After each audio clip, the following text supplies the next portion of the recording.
से चिंतामणि भी प्राप्त होगी। किसको प्राप्त होगी? जो उसको शास्त्र के अनुसार श्रवण करता है। सुन सुनकर अभ्यास द्वारा आत्म पद प्राप्त होगा। आत्म पद पाने पर सब और संभाव होगा।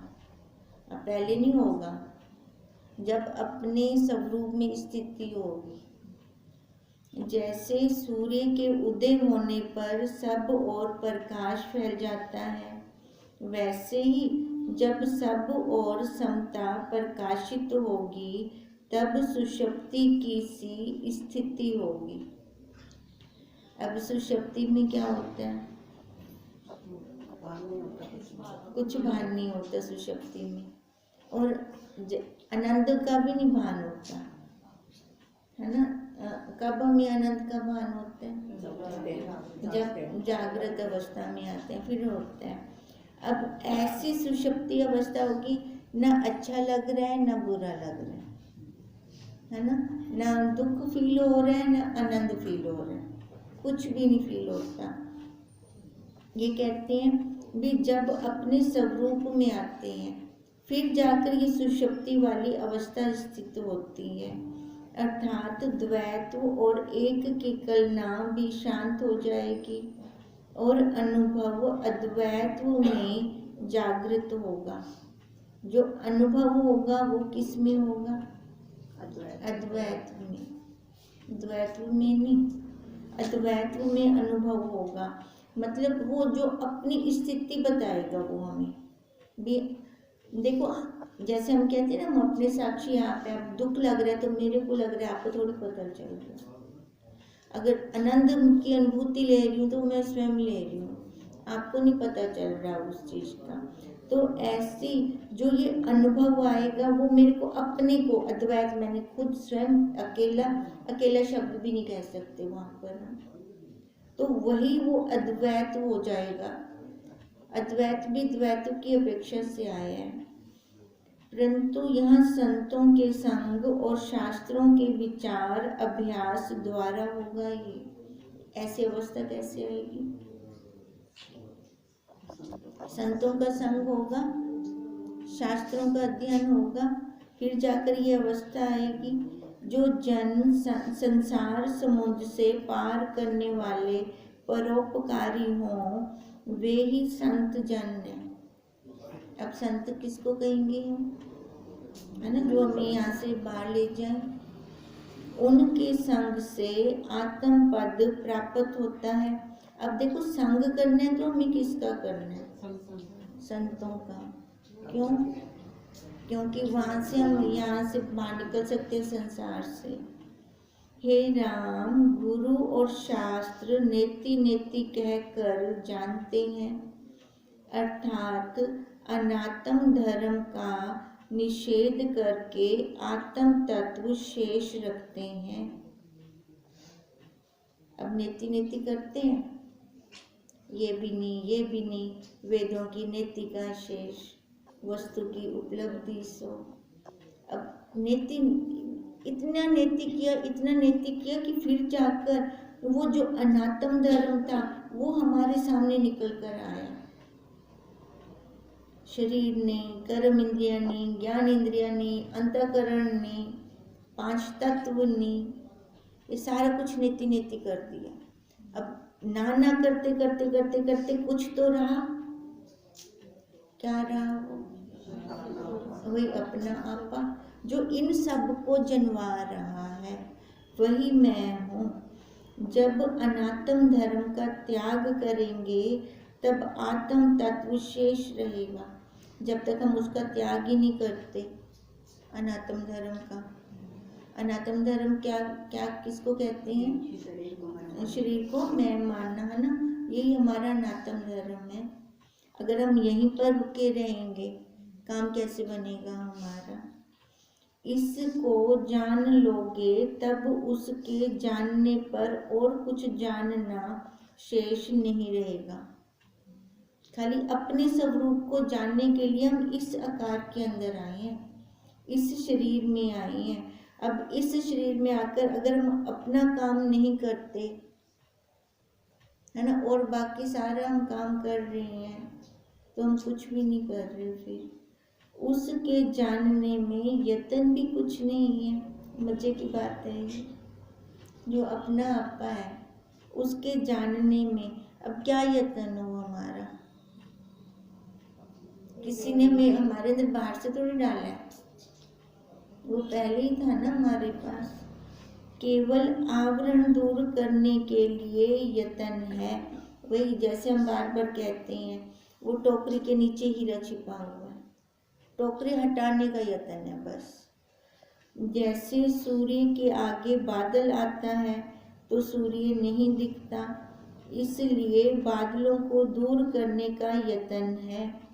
सूर्य तो वहीं खड़ा अपने स्थान पर। सूर्य के प्रकाश के निमित्त यतन नहीं चाहिए। अब देखो, सूर्य के प्रकाश के निमित्त यतन नहीं करना हमें, वो पहले से ही है। यतन किसका करना है? बादलों को हटाने का यतन करना है बस। जब बादल दूर होते हैं तब स्वाभाविक ही सूर्य प्रकाशित होता है। वैसे ही गुरु और शास्त्र के यतन से जब अहंकार रूपी आवरण दूर होता है तब सुप्रकाश आत्मा चमकता है। अब खाली यही यतन करना है। अब वो यतन हमारा गुरु और शास्त्र के द्वारा होगा, है ना। गुरु की कृपा के बिना हम अपना काम नहीं कर सकते।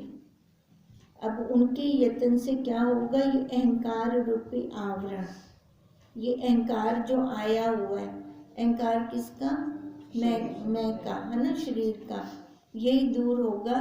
तब सुप्रकाश आत्मा स्वयं चमक रहा है। वो सात्विकी गुणी जो गुरु और शास्त्र हैं, उनसे जब रज और तमोगुण का अभाव होता है तब परम अनुभव ज्योति आत्मा अकस्मात प्रकाशित होता है। देखो, शास्त्र और गुरु के द्वारा तमोगुण जाएगा हमारा, क्योंकि वो हमें विद्या बताएंगे, ये करो ये करो। अब जैसे गुरुदेव हमें कहते हैं कि नियम है हमारा, अगर हम अपना नियम पालन कर रहे हैं तो देखो अपने आप स्वतः ही सत्वगुण बढ़ेगा हमारा। अगर हम नियम नहीं पालन करते तो फिर हमारा तमोगुण आता है। अब वो तमोगुण का अभाव कैसे आएगा? ये गुरु और शास्त्रों के द्वारा। और परम अनुभव ज्योति वो आत्मा, तभी तो हम कहते हैं कि वो अकस्मात आ जाता है, हमें पता भी नहीं चलता। वो जब वह प्रकाश हुआ तब उससे जीव उन्मत्त हो जाता है और अद्वैत रूपी संसार की कल्पना फिर नहीं रहती। जैसे सुंदर स्त्री को देखकर कामी पुरुष उन्मत्त हो जाता है और संसार की सुरती भूल जाता है। दोनों का ऐसे होता है। संसारी वो विश्व में गर्क हो जाएगा और भूल जाएगा, और ब्रह्म ज्ञानी वो सब रूप में गर्क हो जाएंगे और सबको भूल जाएंगे। वैसे ही ज्ञानी आत्म पद को पाकर उन्मत्त होता है और संसार की सुरती उसे भूल जाती है। वह परम ऐश्वर्यवान है। अब जिसके पास बहुत धन है वो परम ऐश्वर्यवान नहीं है ना। अब परम ऐश्वर्यवान कौन है? हाँ, जो अपने स्वरूप में है, भले उसके पास बाहर का कुछ नहीं है। उसका साधन केवल शास्त्र का विचार है। देखो, तभी हम कहते हैं विचार ना छोड़ें, बस विचार करते रहें हम। उनके सेवन से चिंतामणि पाने का जो दृष्टांत कहा है उसे इस प्रकार जान लें। खाली पुरुषार्थ से भूखा नहीं मरते, है ना। पर चंदन की लकड़ी मिल गई और ज़्यादा फायदा हो गया। खुदाई करते करते करते वो मणि मिल गई और ज़्यादा फायदा हो गया। पर ये फायदा हुआ कैसे? खुदाई नहीं छोड़ी, पुरुषार्थ नहीं छोड़ा, वो करते रहे। है ना। ऐसी ये हम अपना पुरुषार्थ करते रहे। हम कहते हैं अभी हमारा कौन सा बटन हमने उदय किया या बंद किया या खोला, अपने आप हो रहा है ना ये सारा। तो क्यों हो रहा है ये? चल रही है ना, पुरुषार्थ नहीं छोड़ा ना अपना हमने। इति श्री योग विशिष्ट निर्वाण प्रकरण गुरु शास्त्र उपदेश वर्णन नाम 278 सर्गा समाप्त। वशिष्ठ जी बोले, हे राम, यह संपूर्ण सिद्धांत मैंने तुमसे विस्तार पूर्वक कहा है। इसको सुनने और बारंबार विचारने से मूड भी निरावरण होंगे। अब तभी कहते हैं छोड़े ना, सुनते रहें, श्रवण करते रहें। फिर उत्तम पुरुष के निवारण होने में क्या आश्चर्य है। अब देखो, अब कितनी बार ये शास्त्र चल रहा है, हर बार नया अलग है और हर बार अपनी अनुभूतियाँ भी नई निकली हैं। तभी वो कह रहे हैं कि उत्तम पुरुष अपने आवरण खुद हटाता जाएगा, क्योंकि हर बार जैसे हम सुनते हैं तो कुछ नया निकल कर आता है। फिर नया निकलता है तो वो अगर हमारे अंदर बैठ रहा है तो हम जान रहे हैं उसको। फिर भी क्या जान रहे हैं कि ऐसा व्यवहार करके देखना है। अब जैसा हम व्यवहार करते हैं तब जाके हमारे आवरण अज्ञानता के ये अपने आप दूर होते जाएंगे।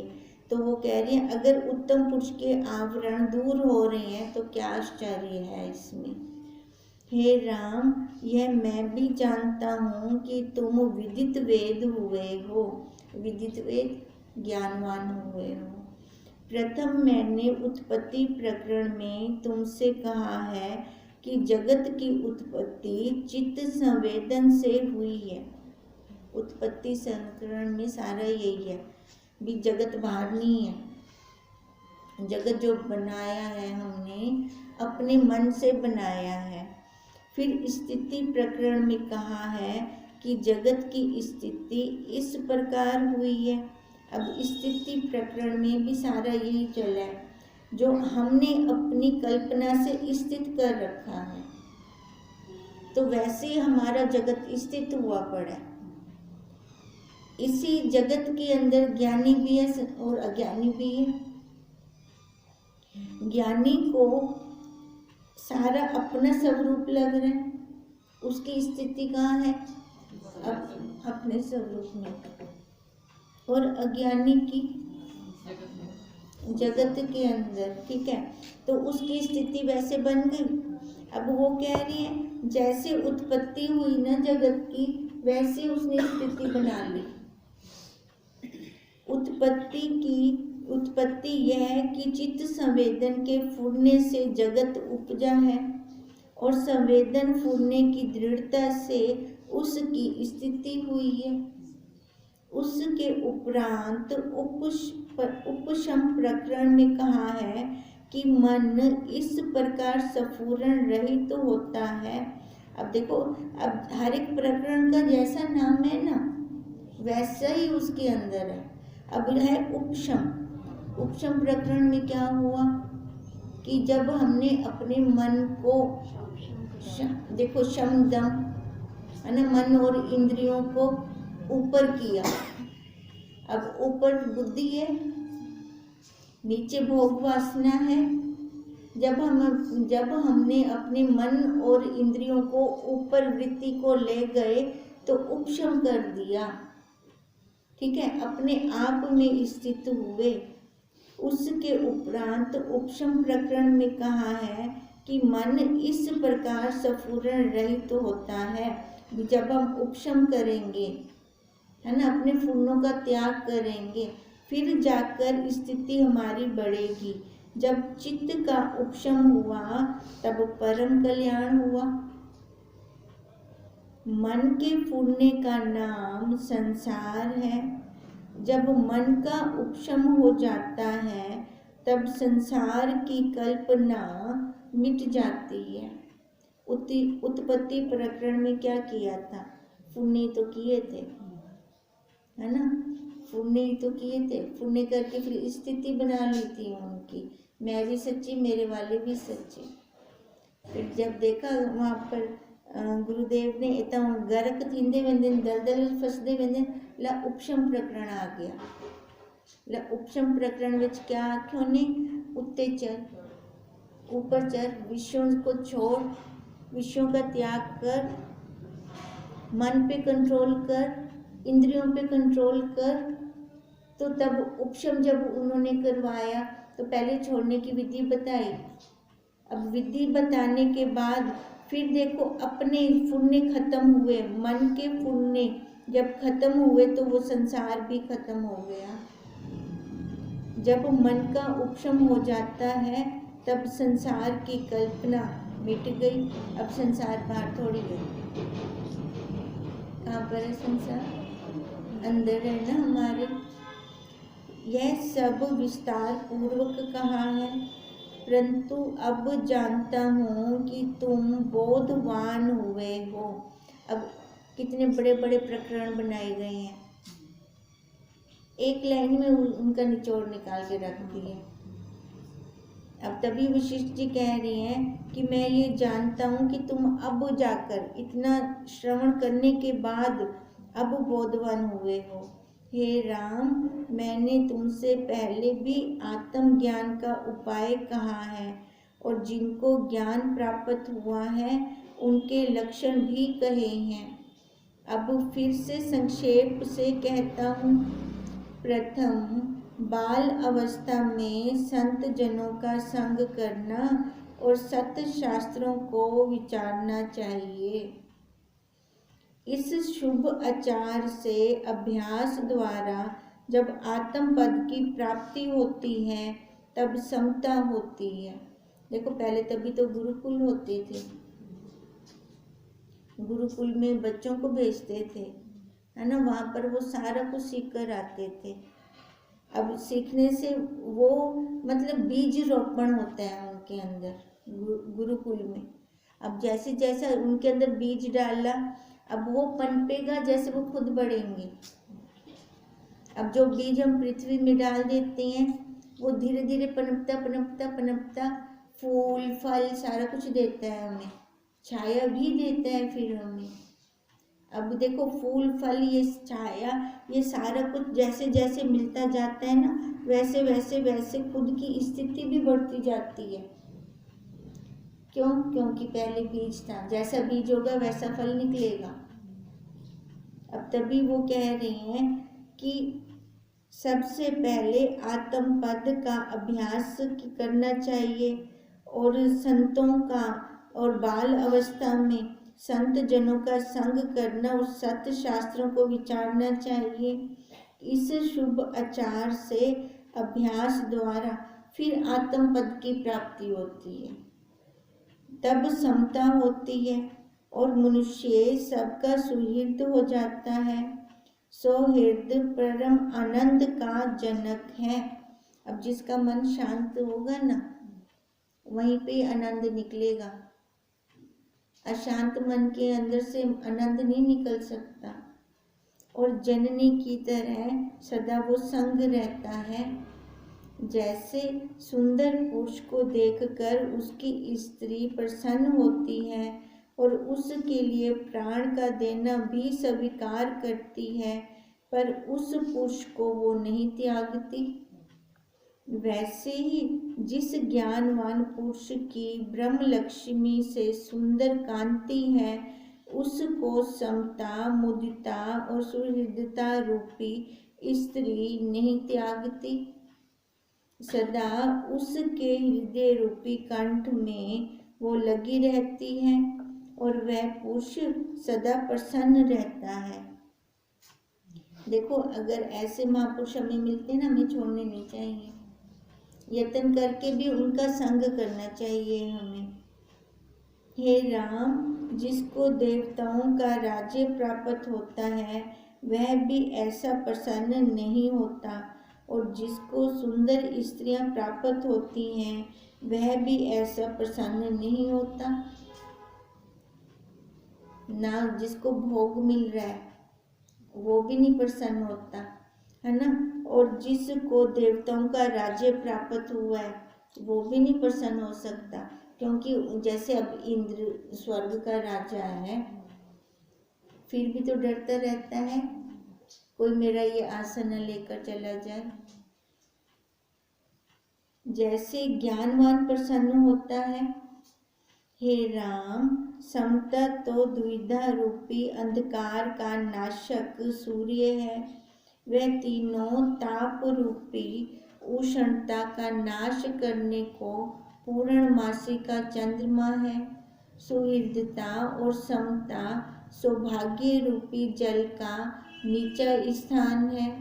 जैसे जल नीचे स्थान में स्वाभाविक ही चला जाता है, वैसे ही सुहृदता में सौभाग्य स्वाभाविक होता है।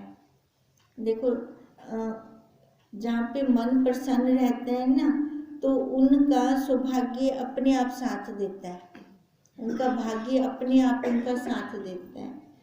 जैसे चंद्रमा की किरणों के अमृत से चकोर तृप्त होता है, वैसे ही आत्मा रूपी चंद्रमा की समता और सुहृदता रूपी किरणों को पाकर ब्रह्म आदिक चकोर तृप्त होकर आनंदित होते हैं और जीते हैं। अब देखो, अब जैसे चकोर का उदाहरण दे रही हूँ। अब चंद्रमा की रोशनी से वो तृप्त होता है, और हम कैसे तृप्त होते हैं? संतों का संग करके, ज्ञानवानों का संग करके।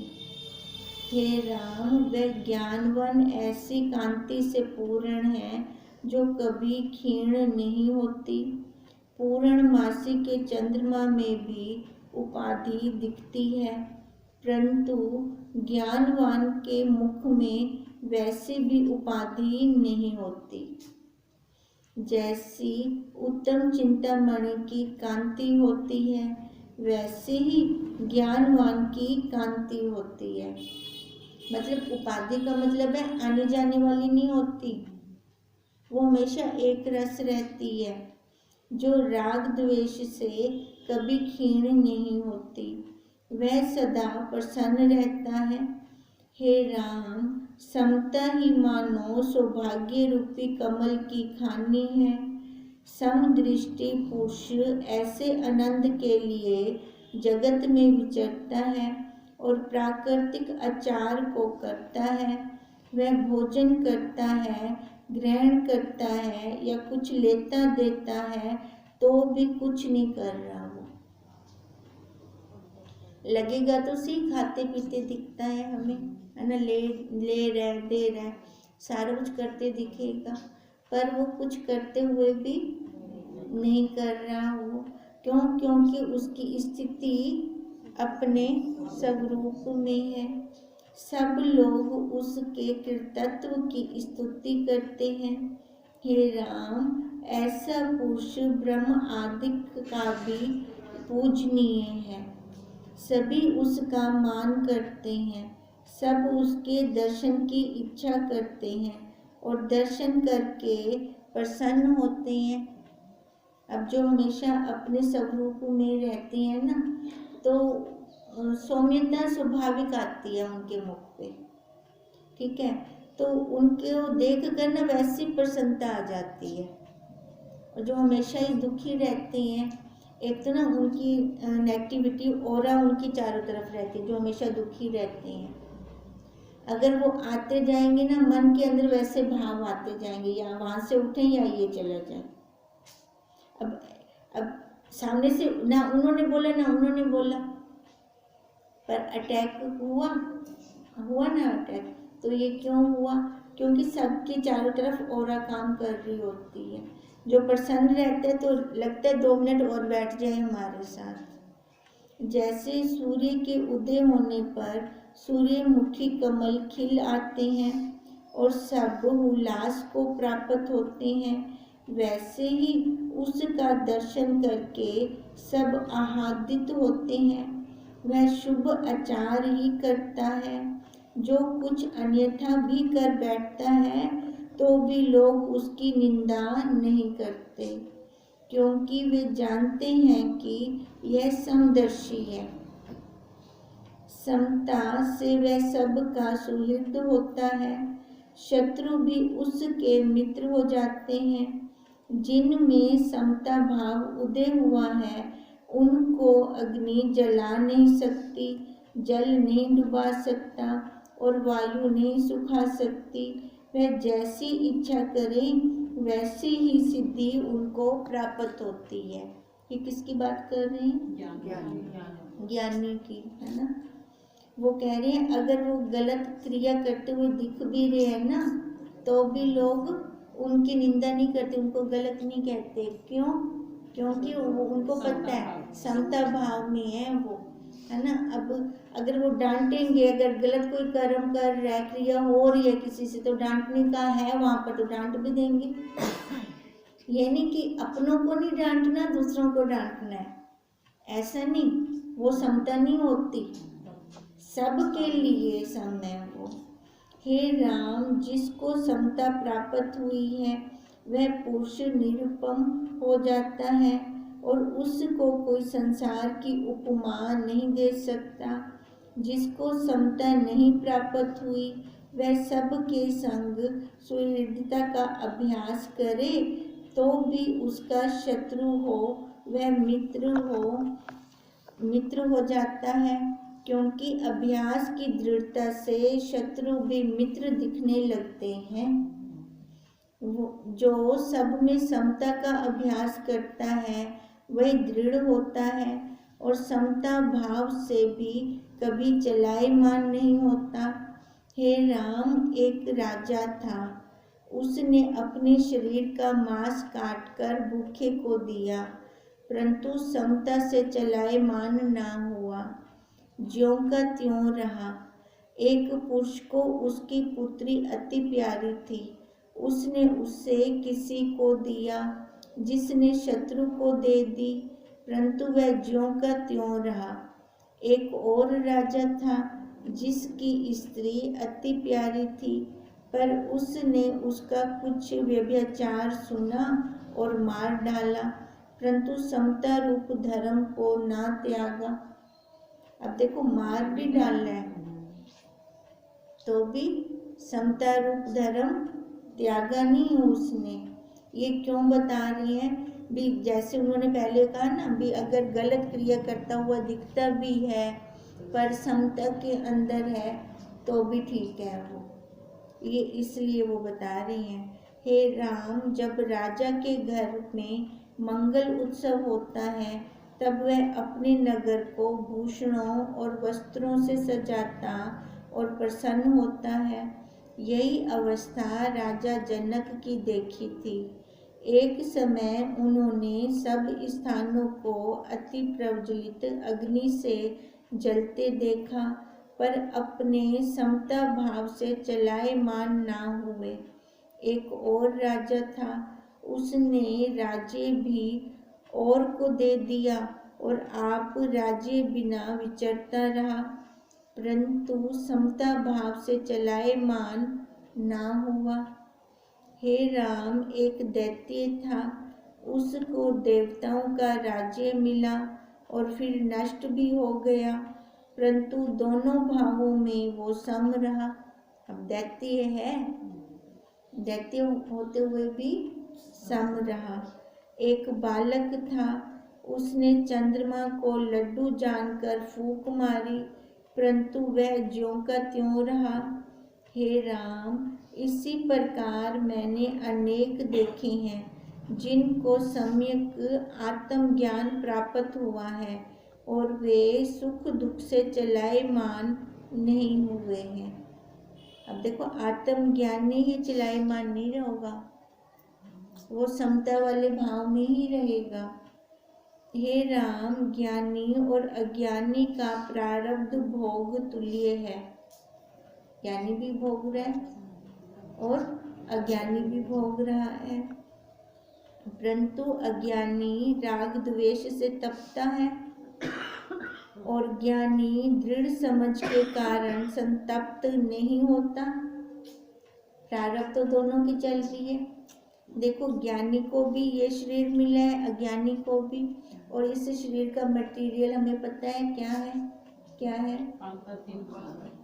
3 तत्व वो तो है पाप और पुण्य, है ना।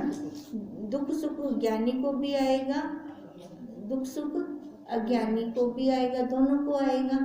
पर जो अज्ञानी होगा वो दुखी होगा, सुख में सुखी हो जाएगा, दुख में दुखी हो जाएगा। और जो ज्ञानी है वो समभाव में रहेगा, दोनों में रहेगा। सब अवस्थाओं में उसको समभाव होता है। जो फल आत्म पद का साक्षात होने से प्राप्त होता है वह तप, तीर्थ, दान और यज्ञ से भी नहीं प्राप्त होता। अब वो तो बाहरी क्रिया होगी ना ये सारी। अब ये करते रहेंगे, पर करते करते ये हमें उस जगह छोड़ जाएंगे, है ना। अब जब इन साधनों की अति हो जाती है तो ये साधन स्वतः छूट जाते हैं, हमें छोड़ने नहीं पड़ते। क्योंकि एक सीढ़ी हम ऊपर चढ़ गए और वो हमें पता नहीं चला हम कब चढ़े हैं। और जब ये सीढ़ी ऊपर चढ़ी जाती है तब फिर वो विचार अपने आप चलता है, ऐसे विचार नहीं चलता।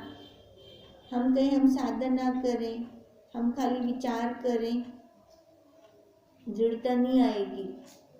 जब कोई परिस्थिति आ जाएगी ना, लुढ़क जाएंगे हम वहाँ पर फिर। और अगर हमने साधन करके फिर ये विचार किया, फिर लुढ़केंगे नहीं। उस स्थिति में दृढ़ हो जाएंगे हम, अपने आप में दृढ़ता कर लेंगे।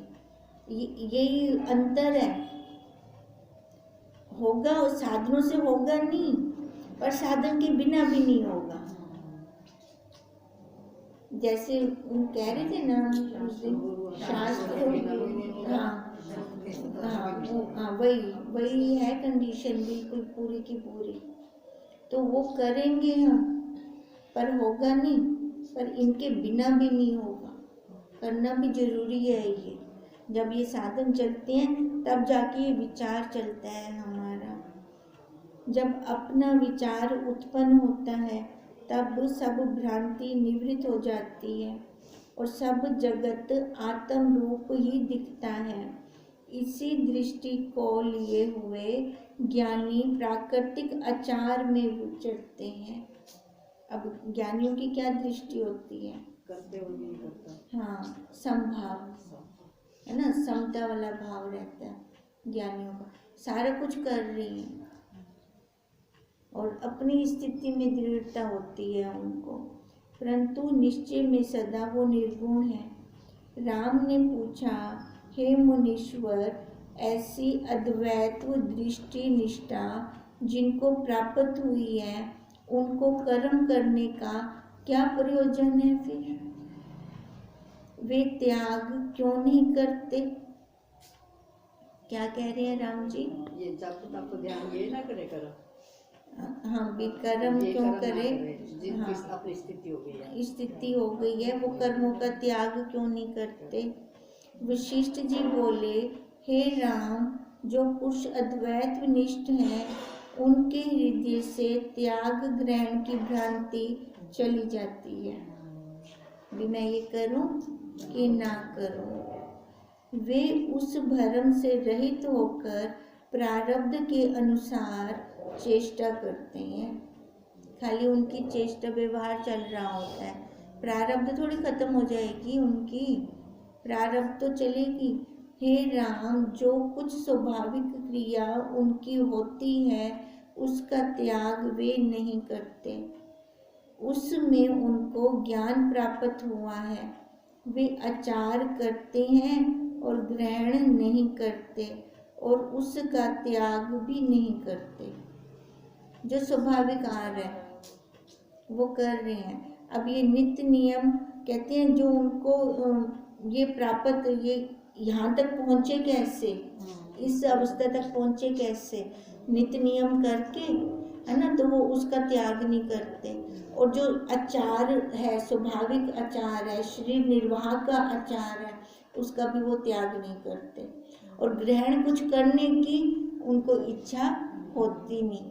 स्वाभाविक सामने से कुछ आ गया, ठीक है, नहीं आया तो मन के अंदर कोई उसके प्रति द्वेष भी नहीं है। ॐ तं नमामि हरिं परम् ॐ तं